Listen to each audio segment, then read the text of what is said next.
I discovered the secret of my cold, unreachable crush. He had just rejected my confession that very morning. Yet at night, he kept my photos close, doing unspeakable things while writing me thousands of love letters. My best friend asked me what I planned to do. What else could I do? Grayson.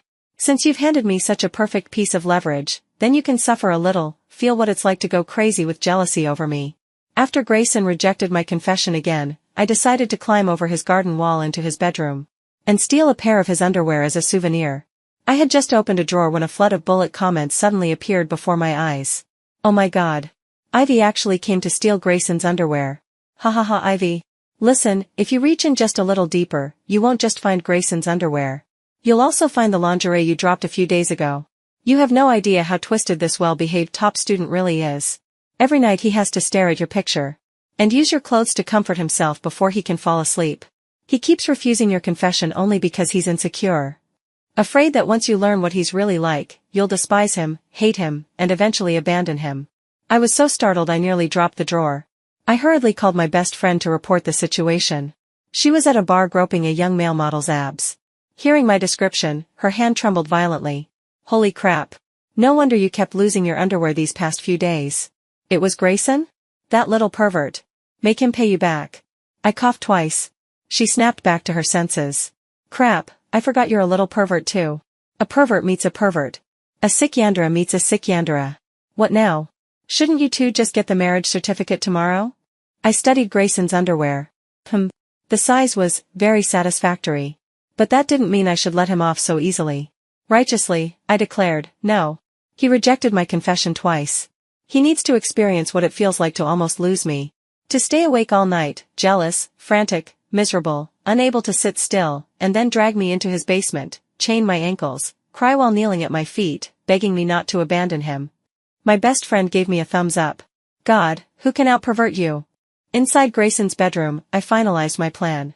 I would create a fictional boyfriend for myself.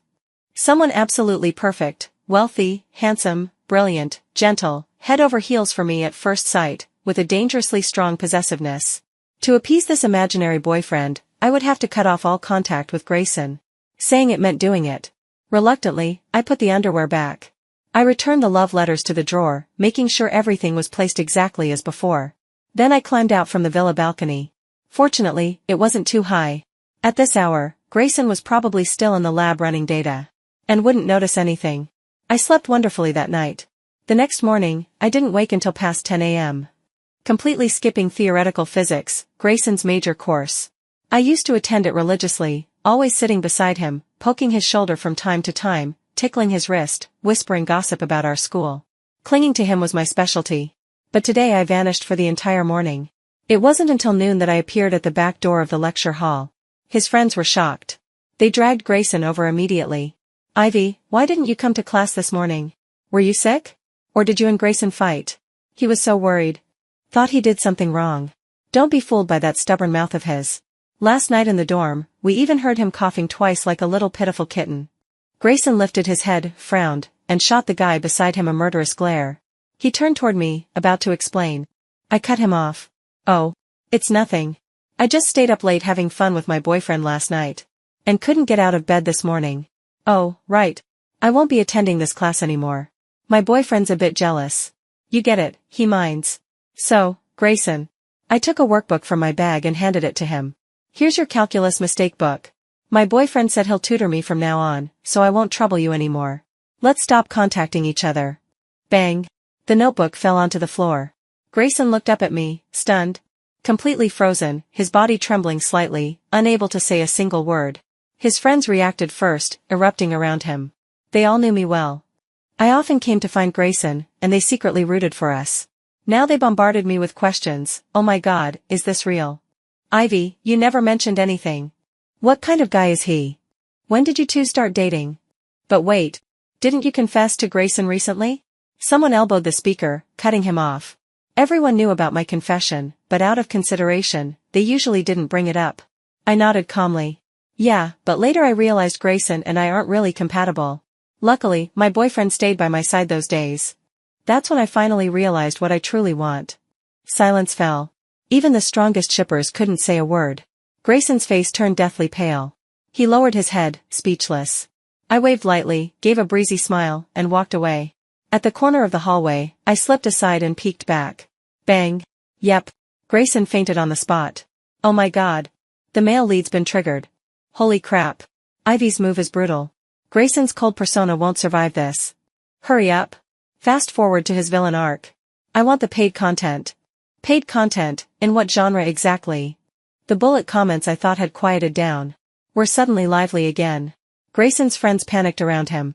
One pinched his philtrum, one called for help, another attempted CPR. I told him, he should have confessed earlier. Now look, his mutual crush ran off with someone else. Exactly.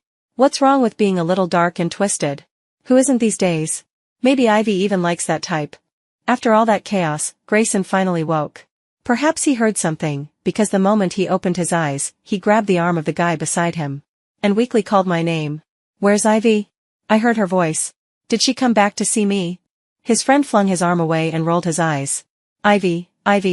Dude, you fainted for literally 10 minutes. Right now she's eating with her new boyfriend. Focus. He picked up Grayson's phone, handed it to him, and sighed. What now? Confessed to her already. Hidden behind the corner of the hallway, I secretly watched the chaos unfold. Grayson, still pale, was helped to a seat by the wall. He clutched his phone, head lowered, shoulders hunched. I couldn't see his expression. Only the faint, aching sense of loss radiating off him.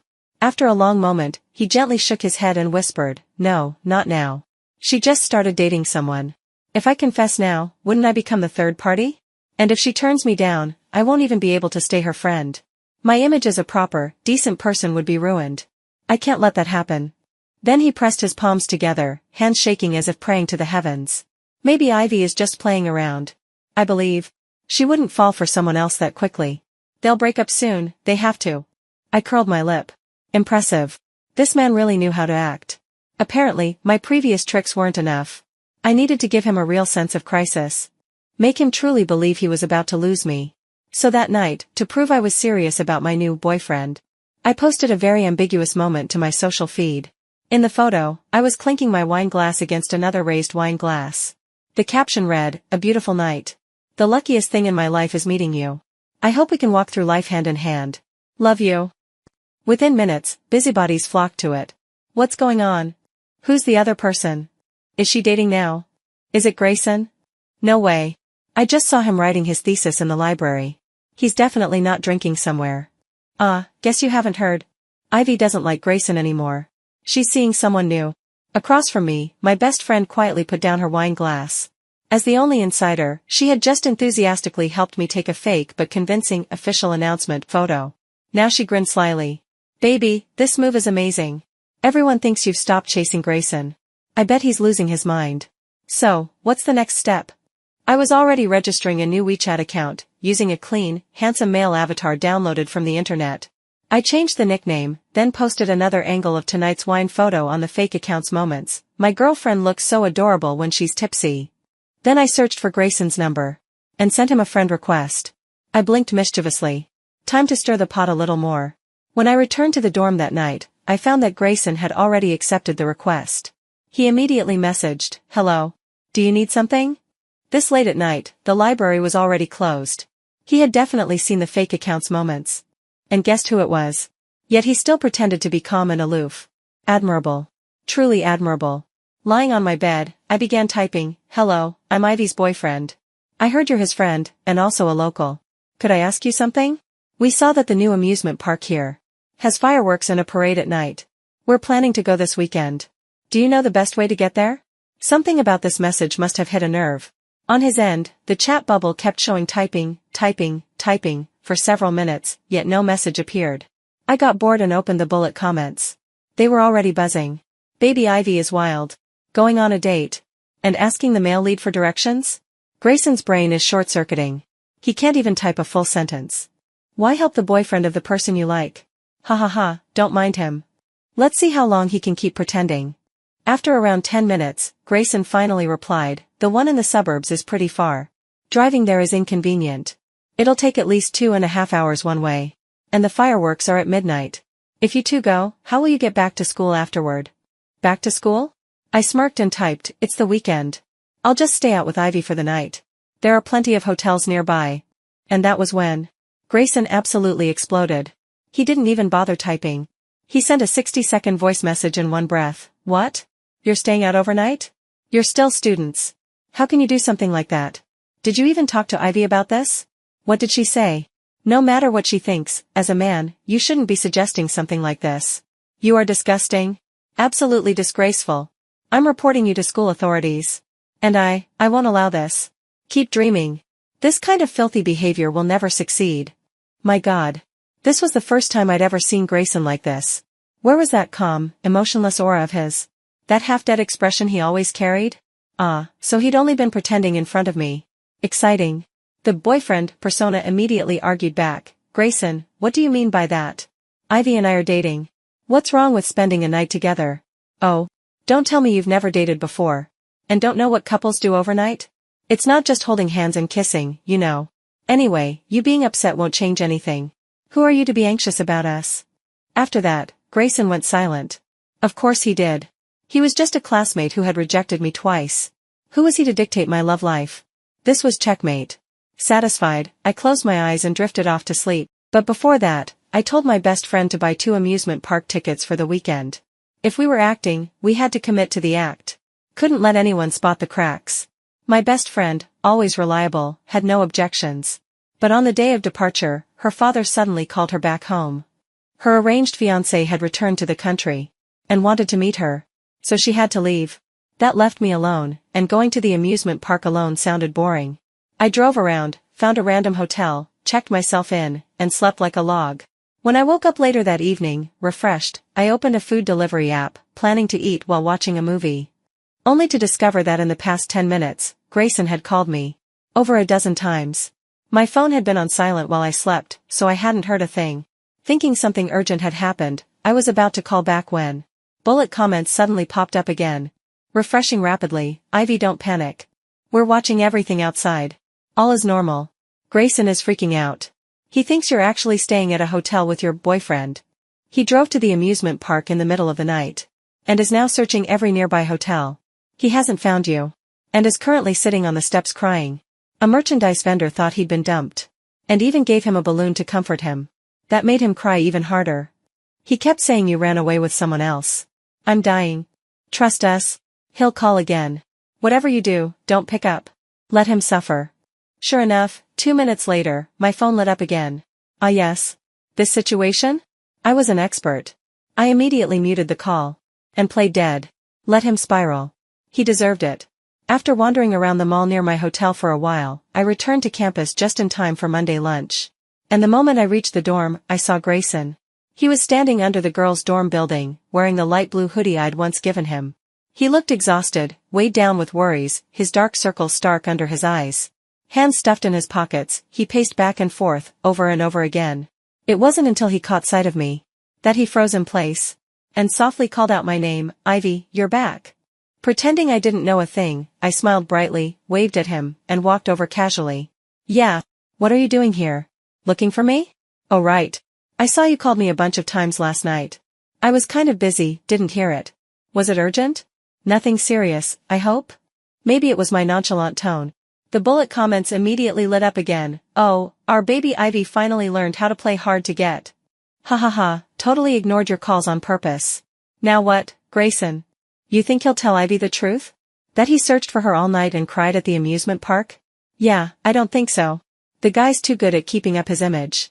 He'll definitely make up some excuse. Grayson, when are you gonna stop acting and just confess? Only then can you win your wife back. I looked at Grayson. His brows were furrowed, expression visibly torn, as if seriously debating whether to admit the emotional breakdown he'd had last night. But in the end, he took a deep breath, swallowed everything down, and when he looked up again, his usual polite, gentle mask was firmly back on. It's nothing, really. I just suddenly remembered, final exams are coming up. I reorganized the calculus notes. Thought maybe you'd want to take a look? Or I could go over it with you at the library. Huh. Honestly, that excuse was awful. There were still 2 full weeks before exams. Even if he had the actual test paper from the dean's office, it didn't justify calling me over 10 times in the middle of the night. I tugged at the corner of my mouth, almost losing it. But I quickly slipped back into character, shaking my head seriously. No need. I told you already. My boyfriend's grades are pretty good too. He's helping me study. Thanks, Grayson, but really, there's no need. I didn't look back at his face, which had clearly turned pale at my words. I just hugged my bag, turned, and ran back upstairs to my dorm. Everyone else was off at club activities. I curled up on my bed, opened my phone, and logged into the fake WeChat account. Time for my imaginary boyfriend to strike again. I sent Grayson a message full of righteous fury. Did you just go see Ivy? She told you days ago she didn't want to see you, didn't want your tutoring help. What's with this 1 time, 2 times, 3 times thing? Isn't this getting a bit shameless? For a while, all I saw was typing. Then the text disappeared. Typed again. Then deleted again. No message ever came through. I took a deep breath. Time to push harder. Stop playing dead. You think I don't know anything? I even asked you how to get to the amusement park, remember? You actually drove out there last night to find us, didn't you? You saw me and Ivy together. Got jealous, didn't you? Tell me, are you trying to be the third wheel? Well, that hit the mark. Grayson finally couldn't hold back. A series of furious texts came flying in. Can you not be so disgusting with your words? Who are you calling a third wheel? Are you that sure Ivy likes you? Ever heard the saying, the one who's not loved is the real third party? Between us, who's the third wheel isn't so clear, is it? I stared at his reply, stunned. Wait. Did this guy actually want to be my side boyfriend? Absolutely not. I could tolerate a lot, but when it came to being unhinged, I refused to lose to anyone. Not even to Grayson. I cackled to myself, cracking my knuckles, then launched into a rapid-fire monologue. Oh, so you think Ivy doesn't love me and loves you instead? Wake up, man. She's always complaining about you. She says you're stiff, boring, deadpan. Always pretending to be Mr. Morals. Unlike me. I'm full of surprises. I watch all kinds of videos to learn new techniques. And keep things exciting for Ivy. You think you can compete with that? You've got nothing but your fake moral high ground. Why would she want you as her side piece? I'm meeting her parents in a few days, by the way. Stay mad. Ah, that felt so good. But after sending this long rant, Grayson stayed eerily calm. No typing bubbles. No furious replies. No ranting voice messages. Nothing. I rubbed my chin, a strange sense of unease creeping in. I sent 3 question marks. Then, bam. I'd been blocked. That red exclamation mark stared back at me. Shit. Maybe I went a little too far this time? I still had dozens of fake couple pics in my phone album. That I hadn't even posted yet. All carefully downloaded. To fill the fake boyfriend's moments feed. And torment Grayson. Now they were going to waste. As I hesitated over whether to shamelessly add him back again, the bullet comments suddenly exploded. AHHHH. Look at what Grayson's doing right now. Where did he even find that kind of R-rated video? I thought he was losing his mind. Turns out he's just downloading porn. Dude's literally watching it with a notebook. Taking notes. What kind of sick genius studies that way? No wonder he's a straight-A student. If I had that drive, I'd be at Harvard by now. Stop, I'm crying. Grayson's only watching those vids because Ivy wrecked his soul. You didn't see the way he's taking notes with one hand. And letting tears fall like pearls with the other. Ivy, girl, you'd better brace yourself. I think he's on the edge of going full dark mode. Wait, dark mode? Is Grayson finally going to blacken? I shot up in bed, eyes glued to the scrolling feed. The Gossip Girls were still reporting from the front lines. Okay, update. Videos aren't enough anymore. He's taken out Ivy's underwear. The one he secretly stole. He's about to take off his pants. Why is this censored? This is injustice. He's using her underwear like that? Grayson, you twisted, beautiful bastard. I love you. Curled back under the covers, I sighed in satisfaction. And then, I remembered. Those underwear I'd found in Grayson's drawer, the ones I couldn't take with me that night. If I had, maybe I could have been the one doing something perverted too. What a shame. Just when the bullet comments and I were bracing ourselves. Sure that Grayson was finally going to snap, lock me up, and go full Yandra mode. He suddenly quieted down. He stopped showing up at my dorm. Stopped calling me. Stopped asking around about my boyfriend and our fake relationship. It was as if he had gone, still. Too still. Strangely calm. It made me so suspicious that I almost wanted to go snooping for answers myself. But before I could act on it, something unexpected happened with my best friend. Her family's arranged fiancé had suddenly returned to the country. And guess what? It was an ex-boyfriend of hers. The one she had chased down on a whim, refused to let go of, and successfully dated. That whole relationship lasted barely 6 months before she ghosted him and blocked him everywhere. Now, his family's empire had grown even bigger. My bestie was terrified he might retaliate. So she jumped out of her bedroom window, called a cab, and escaped to my place in the dead of night. Ivy, please. My credit cards have been frozen, my dad took my wallet, and they're forcing me into that marriage. I'm not doing it. Let me crash with you for a few days, please? How could I say no? I ditched exam prep without hesitation. And started helping her look for a place to stay. We dodged her parents, her uncles, her cousins. Every nosy relative trying to drag her back. For several days, Grayson and all of that drama were completely shoved out of my mind. It wasn't until everything was finally resolved after finals that I remembered him again. Relieved, I booked a flight home. I just wanted to relax for a few days. But just as I was getting into my car, a damp wipe with a faint scent of cologne suddenly pressed over my mouth. Then I heard Grayson's voice. Low, hoarse, and trembling with emotion. You're leaving? Ivy, you're really done with me? You're taking someone else home? God. He finally snapped. Grayson had gone full blackened. This was not on my timeline. I was supposed to fly home tomorrow for my mom's plum stew ribs. I sighed dramatically and blacked out. When I woke up, I was in the basement of Grayson's house. Of course. Rich people always had over-the-top layers. His basement was luxurious, floor-to-ceiling bookshelves, a snack cabinet, a gaming setup, and a freaking projector. It had everything. I moved slightly and heard the clinking of chains. That's when I realized I'd been chained to the headboard. Grayson sat beside me, clutching my wrist, staring down at me without blinking. His face looked both anxious and exhausted. But the moment he saw I was awake, his entire body tensed like a drawn bowstring. He jumped up, panicked, and stammered my name, Ivy. Ivy. Please don't be mad. Just what? I sighed, putting on a look of pure confusion. Grayson, what's going on? Why am I here? My parents are waiting for me to bring my boyfriend home. He's probably worried sick. Can I at least give him a call? Perfect. The word boyfriend hit him like a hammer.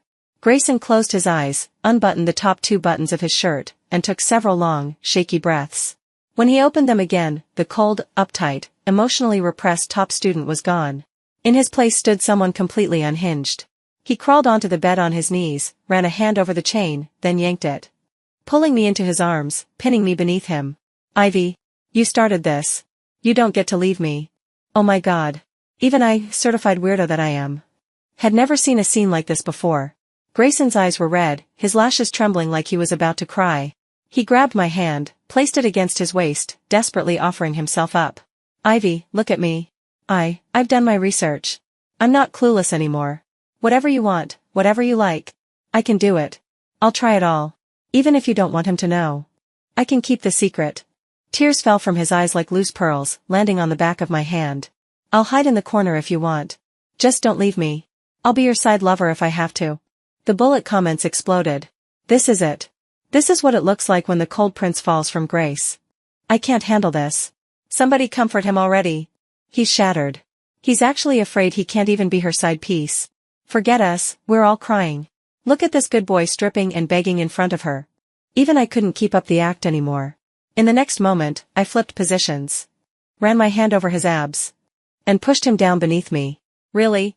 I blinked, biting my lip. Then let's see how much you've really learned. Turns out, Grayson had studied a little. But not enough. Just as I was preparing for a long, sweaty battle. He finished. In 2 minutes. 2 freaking minutes. I buried my face in my hands, groaning, then quickly pulled the blanket over my head to pretend I was asleep.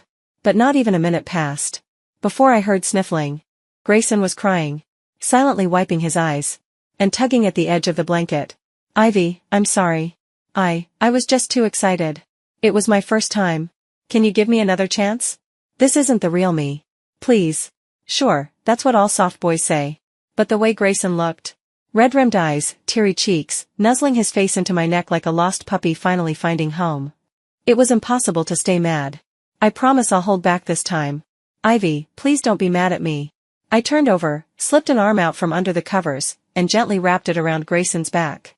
Then I leaned up, kissed the corner of his lips, and whispered, "Who said I was mad?" Maybe it was because of that kiss. But this time, Grayson had an inhuman level of energy. He devoured me with terrifying obsession, tormenting and entangling me the entire night. Sunlight was already seeping through the curtains, yet he was still clinging to me, kissing me over and over. Only when I finally shoved him away, gasping for air, did he reluctantly stop. He sat on his knees by the bedside, eyes wet, looking at me like a wronged puppy. The bullet comments, which had been locked away in the black room all night, finally burst free, we were black-screened all night. What could possibly be so explicit that even we VIPs weren't allowed to see it? Huff huff, finally got a clear look at the male lead's body. Our girl Ivy is really eating well. Can I jump into the story and act in just 2 episodes, please? Don't you dare. We've waited this long. We deserve our at-level happy ending. No one gets to interfere with Ivy and Grayson's bliss. But even in bliss, there was still one small issue. I lowered my eyes to look at the chain on my wrist. Grayson had padded it with cotton, so it didn't hurt when I moved. But still, as much as I loved his unhinged Yandra energy, I couldn't stay tied up forever. I jiggled my arm, lifted my wrist to show him, and gave him a pleading look. Grayson, this hurts a bit. Can you help me take it off? The moment he heard the word hurt, his expression visibly tensed. Muscles taut, he bent down like a panicked child, huffing warm breath over my wrist while apologizing profusely. He scrambled to the cabinet, shaky hands fumbling with the key. Just as he was about to insert it, he suddenly froze. Grayson looked up at me, lips trembling. Are you going to see him? At this point in the story, I figured it was time to wrap things up. I cleared my throat, put on my best serious yet conflicted face. Grayson, you know I'm a traditional person. Even though we've already done those things, I'm still technically in a relationship with someone else. You need to let me out. So I can think about how to explain everything. Yeah, right. I just wanted to go home for my mom's plum stew ribs. Grayson looked devastated. Still gripping my hand, he pressed it against his abs, trying to tempt me. But what about me, Ivy? I'm traditional too. This was my first time. You can't just take that and leave me. What am I supposed to do? He arched his waist, flexed his muscles, and began listing his advantages. Think about it. Does he serve you better than I do? Does he have more tricks? Does he know more techniques? Does he listen to you as well as I do? Does he know how to make you smile? If it's hard to break up with him right away, I can keep quiet for now. But Ivy, you have to choose me. The same guy who once swore he was fine being the side piece was now hellbent on eliminating the competition. I couldn't help but laugh. I need to think it over carefully. But either way, unlock me now, or I won't even consider choosing you. After escaping Grayson's villa, I flew home first. My mom thought I'd snuck off with friends again. She didn't ask much, just scowled as she brought out a plate of ribs and wings. Next time you run off without notice, I won't save any good food for you. My best friend, still under house arrest by her fiancé, could only FaceTime me late at night to gossip about my progress. When I told her about the whole Grayson going full Yandra and locking me up situation, she screamed into her pillow. Girl, you tamed him like a champ. Who would have thought that cold, aloof guy could turn out like this? But wait, what about the fake boyfriend? Are you gonna come clean? Come clean? Absolutely not. That would destroy all the emotional leverage I'd gained. I shook my head firmly. No way. One psycho in this relationship is enough. I'm the one who lured him step by step into the trap. I've got my image to maintain. From now on, I would play the innocent, clueless little white flower. If Grayson ever thought back to it, he'd never guess I was the mastermind behind it all. He'd just assume his own aggressive pursuit had scared off the poor, forgotten love rival. Since I told Grayson I needed time to think, I didn't contact him for a few days. At first, he managed to endure it. We just chatted casually on WeChat about school and life. But after about a week, he started losing it. Did you break up today? Don't overthink it, Ivy. I'm not rushing you or anything. I just think, ripping the Band-Aid off is better. Did he ever bring me up? Seriously, how could he not? He's way too calculating. You'll never outplay him.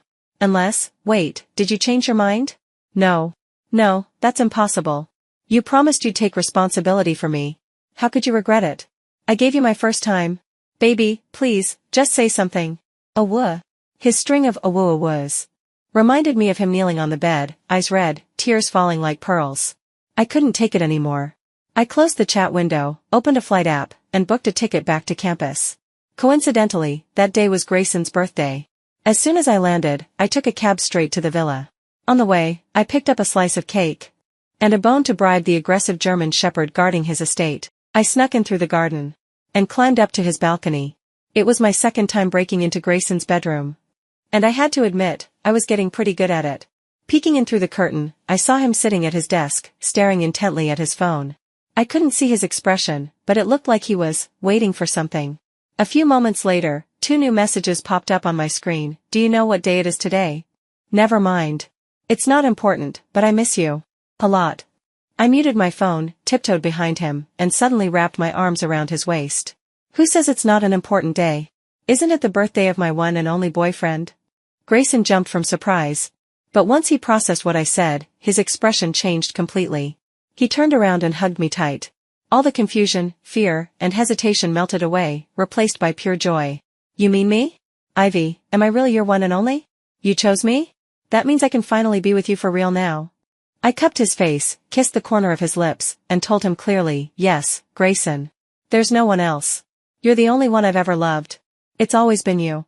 Grayson let out a deep, satisfied sigh. This was all he ever wanted. As long as Ivy stayed by his side, nothing else mattered. That vague, faceless boyfriend was never mentioned again. He pinned my wrists, pressed kisses across my cheeks, and whispered with a grin, I bought some new toys. Wanna try them with me?